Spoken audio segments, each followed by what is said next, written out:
In this video, I'm going to show you how to install the fittings on your Kohler fuel pump. Say you order one of these fuel pumps from Amazon. Looks something like this. And you're going to get a small box, a bag of parts, and most of the time when I get these, there's no instructions. You get a box like this, you get 4 fittings inside, you get a gasket, a spacer, and this large snap ring. So if you're wondering how the heck everything goes together, I'm going to show you how it works. So I'm putting this fuel pump in right here. Here's the carburetor. Here is where the fuel inlet is. Your fuel pump is going to attach like this, and you need to position the fittings inside the fuel pump. So these fittings have like a kind of a tooth gear, so you can put these fittings all the way around 360 degrees at just kind of different clock rotations. But you can't just push these in. I'm going to show you how to get these in with that snap ring. So here's how you're going to get your fittings in.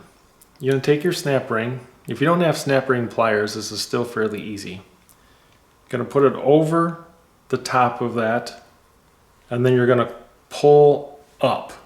Don't try to push it down from this side. It's easier to go down and over and then pull up. And it's easiest, you're going to pull up and get it in that slot. It's easiest to pull up and get one into that slot just like that.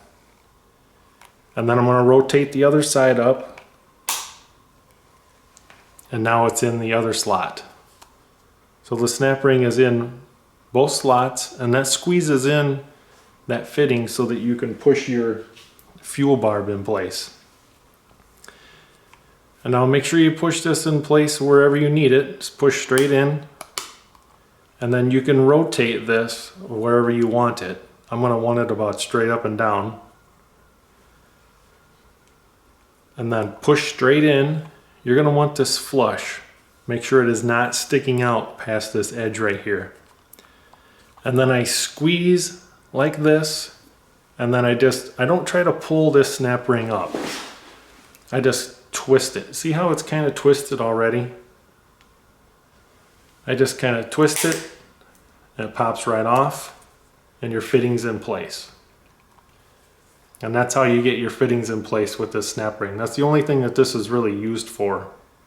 You could probably use some other device to squeeze these in, but this actually works fairly simple if you use my method. Just don't try to push it down. It's very hard to get that way. And now, before you mount it, you're going to want to mount this. All the gaskets I've gotten from these, they're always red. You're going to fit that little red gasket in there, just like that. And then it comes with a paper gasket. Doesn't matter which way you have this. Slides over there like that.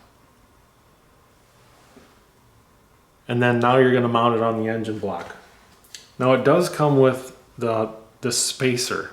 So if your old one, when you take it off, it has a spacer, you're going to want to put this spacer on. But when you take your old one off, if it doesn't have a spacer, do not add the spacer that comes with your new fuel pump.